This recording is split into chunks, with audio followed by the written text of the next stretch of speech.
This is a weekly step meeting with a different speaker each week, speaking on the step of the week for approximately 25 to 30 minutes. And then we will open it for discussion or questions until 7 p.m.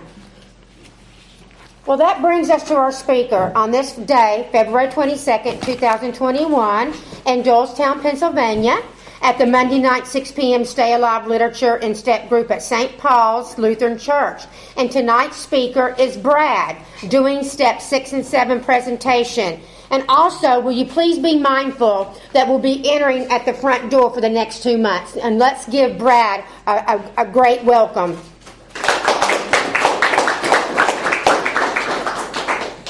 As alcoholics, we have to be reminded to come through the front door. We're used to coming in the back. No, just kidding. It's coming in the back door of everywhere.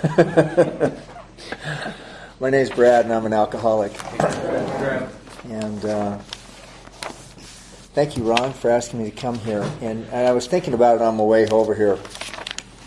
Ron asked me to come over and speak because I'm originally from Nebraska, and this is nice weather back there. And I can still remember my first Christmas sober. I had almost a year, and I went back. I got sober in California. I went to California. I thought I was going to a treatment center, and they took me to meetings. But I went back there, and I went to a meeting that morning. There was snow like this. The only difference was I think it was about 10 below. And I went to a meeting that morning, and I had all this filled with gratitude. And, I've been driving in California where everybody's going fast, and I got pulled over on my way to this AA meeting. And the officer goes, it's like 6 o'clock in the morning. He goes, "What is your hurry on Christmas morning?" And I was going, it's because I'm full of pride. I'm sober now.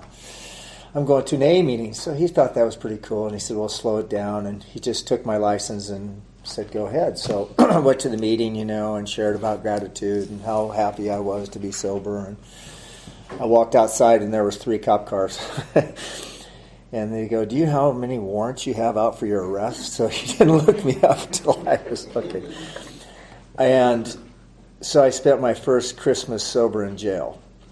So that kind of really gives you a segue into I had a whole bunch of stuff to work on. And the bad news is, for me, all those things that I said and did out there when I was drinking and using, drugs and alcohol didn't make me say and do those things.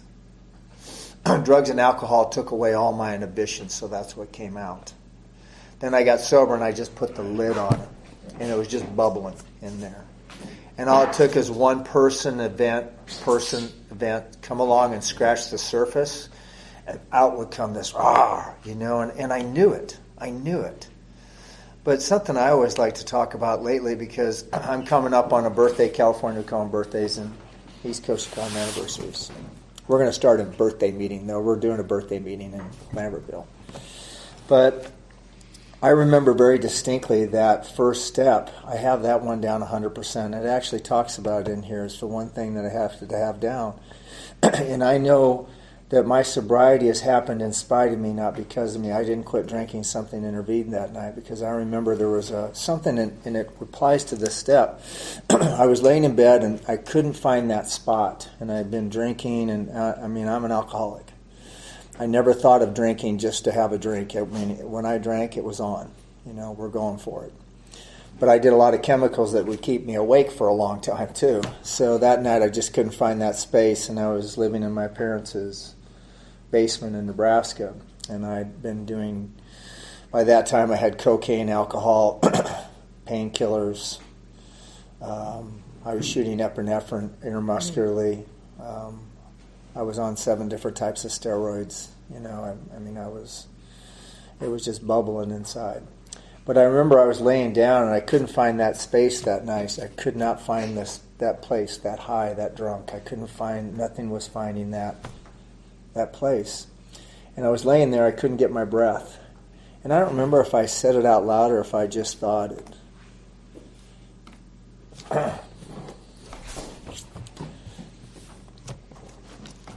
Still emotional because I said, "God, whatever it is you want me to do, I'll do." And at that moment, everything subsided.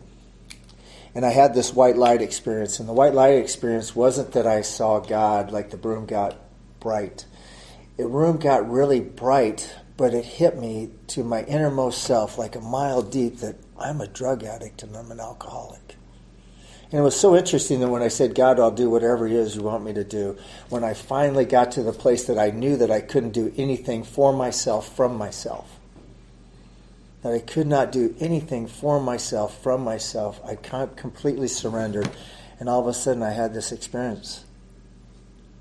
And at that moment I also got the second gift. And the first gift was, everything subsided. It was like I've been at this for all day. I was loaded. And I was struck sober. But the next gift that I got was I knew that, there's no other way to say this, I have to use the word, I knew that I was full of shit. I knew that I've been faking it all my life. And for me, that has a lot to do with steps 6 and 7, because, see, for me, it talks about natural desires, that we all have natural desires, right? There's a prerequisite to having a natural desire. I have to be a natural person. So a few years ago, I read something that said, relaxation is your natural state. Sounds right, I kind of studied that for a while, and I thought, that makes kind of sense. And then I started to watch myself through the day, and I realized, oh, I'm not that relaxed. And it kind of hit me, oh, that means I'm living unnatural. I put a few days of sobriety together now, right? And I went to a masseuse, and I was talking to them, and I was telling them about this, and they said, oh yeah, that's so true, because most people think when your body worker is working on your massage, when they hit that muscle soreness, that's not from muscle soreness, that's from all the tension that I have. Right? Who wants to talk about that? We do in the rooms of Alcoholics Anonymous. See, it hits me in here. This is purely my opinion, but the one thing that we all have in common here and out there is we're all fear-based, doing everything we can to cover it up. See, where I came from, originally the cowboy was popular. I did everything to be a cowboy. I'd have a belt buckle that looked like a dinner plate as a little boy. I was like 6 years old. At 6, my mom wouldn't let me smoke cigarettes, but I could chew tobacco, and I just did everything to get the image of being a cowboy, because I just thought if I could do that, I'd feel okay. And I never felt okay. I went away to high school, and in high school, where I came from, wrestlers were a big deal, and wrestling in Nebraska is a big thing, and I never really liked wrestling, but I always had this thing, I was so uncomfortable in groups, walking into strange places and meeting people for the first time. What do you say? How do you say it? Should I say hi the second time when I saw them? And I just didn't know. Please, somebody tell me what to be, right? Tell me how to be, how to act, because I didn't know. So I got into wrestling, and like I said, I didn't really enjoy it at all. I had to drop all this weight, and I found out another little thing that I had. I learned a secret on how to make weight when I was in high school. I learned how to binge and purge, and when I got sober, food became a big issue. It wasn't easy for me. But what I remember distinctly about that was, I remember after winning a state championship, I thought for sure if I could win that state championship, I'd reach the ring, I'm there. I'm going to make it. Once I get there, then I'm going to be okay. There's going to be this feeling of completeness, and all that fear and all those character defects and shortcomings, I won't need them anymore, right? Because I've arrived. I just got done winning, and the guy that had beat me the year before, I can still so remember this. I remember looking down, and we had these white warm-ups, and mine had blood all over it, and my grandfather was sitting next to me, and I know he was just so beaming proud of what I'd done. And I remember the guy that beat me the year before came walking by, and I don't know what he said, but he said something, and my mind thought it was derogatory, and I felt all the air come out of my balloon.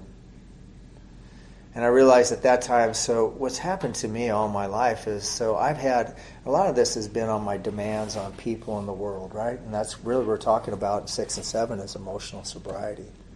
And Bill talks about that I have all these demands, and so if you treated me one way, my balloon would inflate. If you treated me another way, it would deflate. If I had money in the bank, it's big. No money, it's small. The girl says yes, it's big. The girl says no, it's here. It was like this all my life. You looked at me one way, I was okay. You didn't look, and it just blew me. The truth was, no, but I didn't show it. Boom, no, I'm okay. So I got into lifting weights, and I've weighed 245, and I've wore a 51 jacket, and at that I had a 32-inch waist, and I've squatted and deadlifted over 600. I worked hard to get there just because I didn't know, but I knew there was something that I thought was driving me, and I was chased. I wasn't driven, I was chased by fear. How do I overcome this fear? So alcohol wasn't a problem for me. Alcohol was the answer to my problem. How do I deal with all these things? And no matter how big I got and everything else, I remember all it would be is one person could just, out would come all my balloon, right? So it comes into the rooms of Alcoholics Anonymous, and I'm so grateful for what I found here, because what I found in the rooms of Alcoholics Anonymous is the only thing of true lasting value that I do out here on this planet. Everything else is temporary. My physical body is temporary. My finances are temporary. My hair was temporary. Everything's temporary. The relationship is temporary. But what I found in here is true lasting value, because I get a chance to connect to something higher. But what I had to find out in here, and it talks about it, is, see, I was always wanting the approval of the world. It talks about it so beautifully in 12 and 12. It says we live in a world riddled with envy. That means it's in this room. Right? It's just the truth, right? Envy. I have to be able to see it. It's very hard to see in me. I had to see that gossip is probably the most deadliest thing out there. I gossip, right? You too? We got another one? Thanks. No, I do. I catch myself in there and oh wow, I did it again. But see, part of the thing is I always kept trying to change myself. And here, nowhere does it say to change yourself, but it says I have to ask this power to change me. But first I have to see myself as I am. And I have to be willing, because what happens in here, and it talks, I'm paraphrasing completely, but God took away my alcoholism, right? If he could take away my alcoholism, God could certainly take away my lust, envy, greed, anger, if I was willing to let go. But see, for some reason I keep it. This is getting kind of deep, but we talking here about freedom of bondage of self. See, by me hanging on to the anger, the lust, the greed, the envy, all those things, the ambition, right? All those things, if I let go of those, I let go of self. And it talks about in here, who would I be if I'm not me? I got to be me, right? Remember that song, I got to be me? So in here, it doesn't say to make yourself better. It says I got to get free of self somehow. Right? This self that I've been bound to all my life. It's been a slow process, and first of all, I want to say that I did the steps in about 2 weeks. Not because I was a grade A, I was just scared to death. I still am very scared of alcohol. I'm still very scared of drugs. I mean that.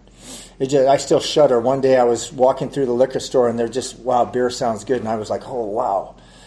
That scares me. I am scared. I do not entertain that thought. I still shudder because I know that if I take it, I do not have any character in me that can stop. I've seen that. Friends of mine have proved that. Once I take it, I never know when it will let go. Because that night I got a gift. Something intervened. There was the other thing, and there was a few things, because Ron asked me to come and speak, and I like to go through here and read this, and 6 and 7 are the things that I highlight the most. And there's a lot talked about humility in here, in 6 and 7, a great deal. I looked up humility one time, and a definition of humility is to have a low view of my position and rank in the world. Well, Bill talked about in his story, which really always got my attention, he said that the drive for success was on. I was going to prove to the world that I was important. Because I thought if I could get the highest ranking, the highest state, and the big one, make sure you notice me, right? What does that do for me? But I thought for sure if you could get you to notice me, then I would somehow feel better. I never even knew what humility was for a long time. I was trying to get the highest rank in Alcoholics Anonymous. The truth is in here, that I'm my private thoughts, not my public speeches. It's what I'm like on the inside. It's my private self. It's not the self that shows up at the A meeting and drops the coffee on the floor. It's let go, let God, everything's work out. I did that at home one time. I dropped coffee on the floor. I won't even tell you the words that came out of my mouth. And I did it the week before in A meeting, and I thought, there's two different people here. And see, what happens for me is I came in here, I was pretending all the time. The word personality comes from the Latin word persona, which means mask. I had to start to see in 6 and 7 what's going on behind my mask. What are my true motives? As I started to look at those many times with females and Alcoholics Anonymous, my motives haven't been all that great. My motives for ambition and money and that type of thing. Somebody proposed something to me one time. I actually read this. It said that if your higher power is what you think about all day, what is your higher power? Well, I kind of checked that out through the day, and by the end of the day, I went, oh my gosh, money, sex, food, and other people in reference to me. That was my higher power, because that's where I was. Now, I could talk about God, but living it are something, two different things. And you know what? In the beginning, we kind of got to fake it till we make it, right? We do. But I really hope, a lot of times for me, I had, instead of studying the book, and I love the book, but maybe study what those guys did. Do you realize the effort that they put in and the stuff they had to read and the research to put that book together? Guys that were newly sober. That's amazing. Dr. Bob and Bill were reading machines. A mentor of mine back in California, a guy named Jim Dunnigan, was just so amazing. He was just different than anybody I'd ever met. And he worked in recovery. He was working with two men in the Forbes list of wealthiest people, that whatever that number is, at 200, 500, whatever it is. And what I'll never forget was, and this is not that long ago, 5 years ago, you know what he was charging them? $70 a session. He had so much, you know what they would have got hit with anybody else. These guys are worth billions. That's the kind of love he had for this thing. But he was the one that taught me. He sponsored, and I love sponsors and sponsorship, but he taught me something. And, you know, he sponsored and worked with a lot of guys, but I never heard him call them sponsees. He always used their first names. And then I started noticing me in meetings, and we got to have sponsors. We need something to hang on to in the beginning. But I kind of watched how I used the word sponsee. You know, my sponsor, my sponsee. It's not mine.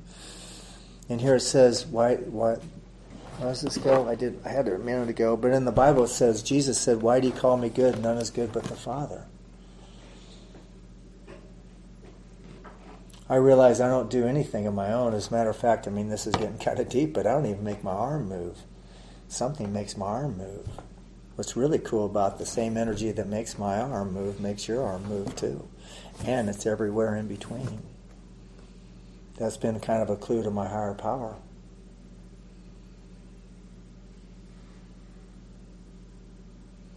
Step 6 and 7 has been such a long transition because, like I said, when I came in here, it was such a big deal just to stop vibrating. You know, that first year was some struggles. I don't know how much time you guys have, but I mean, welcome to the journey. Stay, because I mean, this is the amount of abundance that I have, and I didn't know that true abundance had nothing to do with wealth. The one abundance that we're all going to want. See, I had to get my motives right. I had to understand more about life. See, all my life there's been God's definition of life and man's. So I've been trying to connect with God's on man's definition of life. One's up here, one's down here.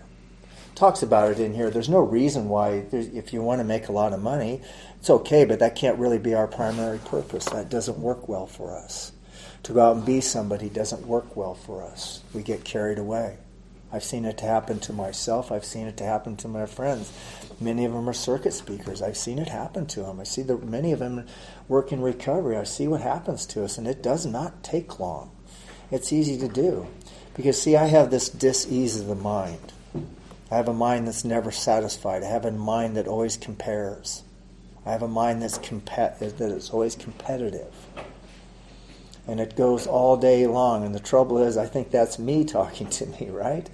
And it tells me to say or do something, and then I say and do it, and then it goes, you idiot. Why did you do that, right? How many times does that happen? It's a really good idea. I got to say this. I got to do it. And then you go, oh my gosh, why did I do that? So for a lot of this on coming in 6 and 7, so I really had to try to be able to see myself as I truly was. And it doesn't make any difference. That's why, like, as far as when I work with guys, and I remember to myself, it's really important that chapter is entitled Working with Others, not Helping Others. Two different things.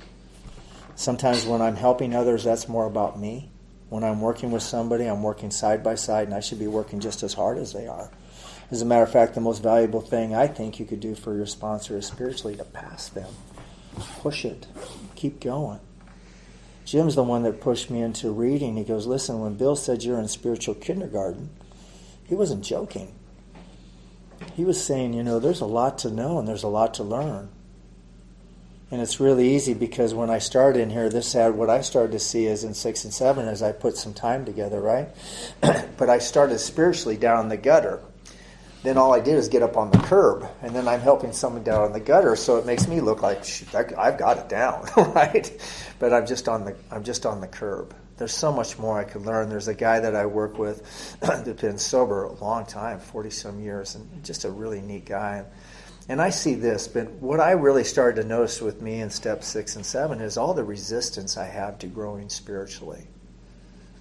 You know what I mean? To see what I'm like when I get out of bed in the morning. I don't know about you guys, but it takes a little bit sometimes in those mornings because I have resistance sometimes. Resistance just to sit down and reading something of a higher nature.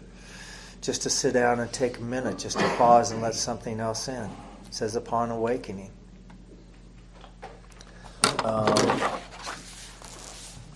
There was something else here I want to talk about.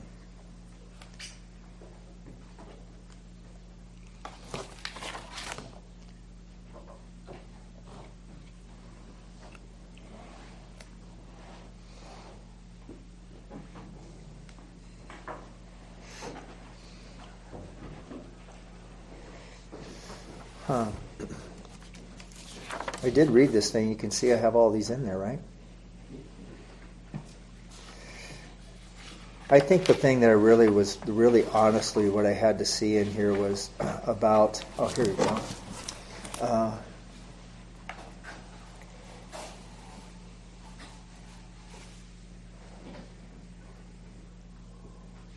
As long as we place self-reliance first, a genuine reliance upon a higher power was out of question. The basic ingredient of all humility is that the desire to seek and do God's will was missing. And so, about out time? No. So what I had to find here is what God's will for me is, right? That's part of it in those steps. So, for me, and I thought about it the other day, I realized, if I knew that today was my last day on this planet, would I really have a problem? Would I care if I didn't have any finances? I wouldn't really care if I had much food. I wouldn't care what you thought of me, right? Which has always been a big thing in me. And really what I realized in there wasn't what you think about me that hurts. I had to see that it's my thinking about what you think about me that hurts really bad. It was all what happened inside of myself. But what I was getting back to, and I'll be quiet here in a minute. Do you know how much time, how long am I speaking? 6 minutes? 6 Okay. minutes. So for me, this was getting back to God's will. And I had such a difficulty because when I came in here, there was so much fear and anxiety, and I had the anxiety of the future and I had the depression of the past. But what I found, the only safe places I had is right now. And when I started to really get into my character defects and shortcomings and seeing 6 and 7 is when I saw what drew me out of right now in this moment.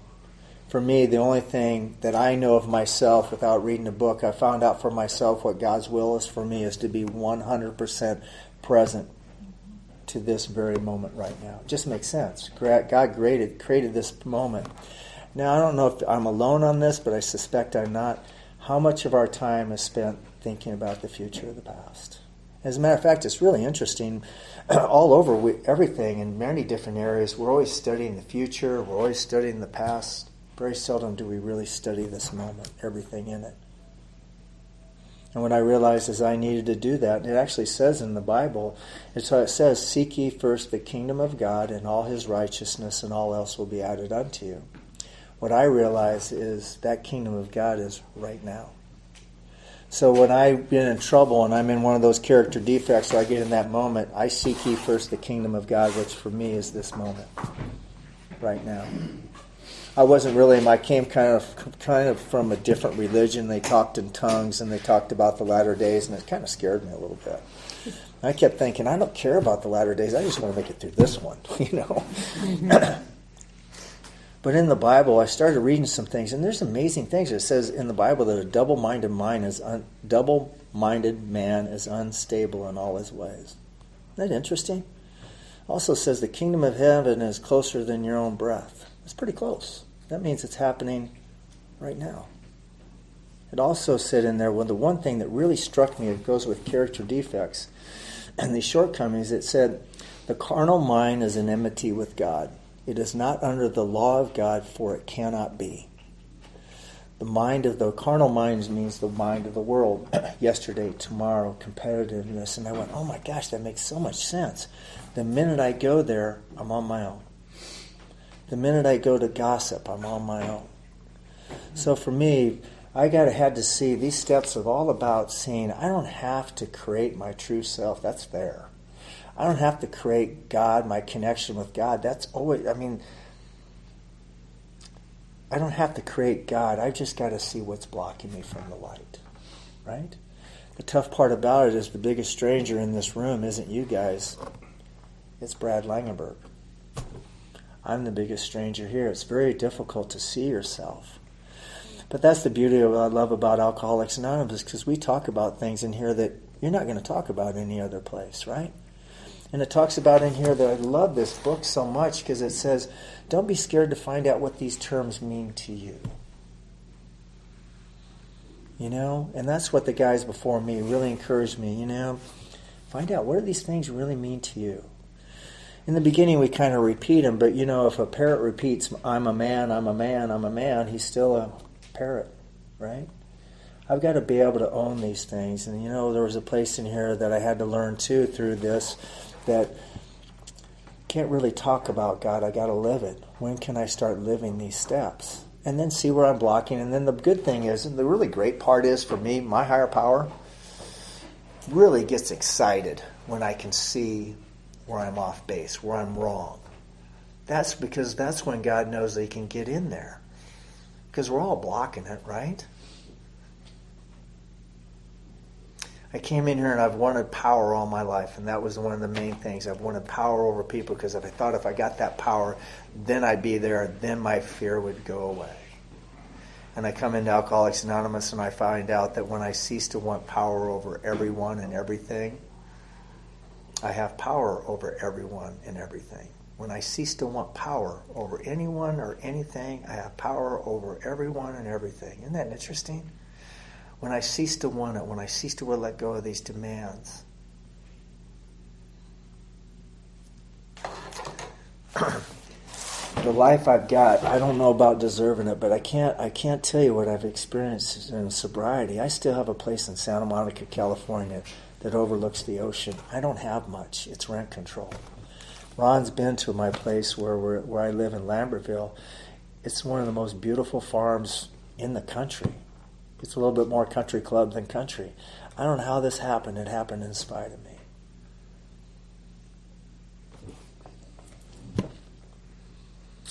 So, I really appreciate you guys for having me come here tonight, and thank you. Thank you.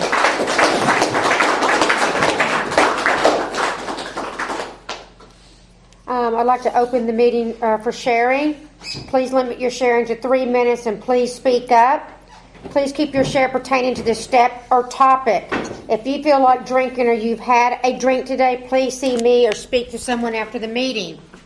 We ask you please refrain from use of profanity and respect the group and Alcoholics Anonymous. I'd like to open the meeting.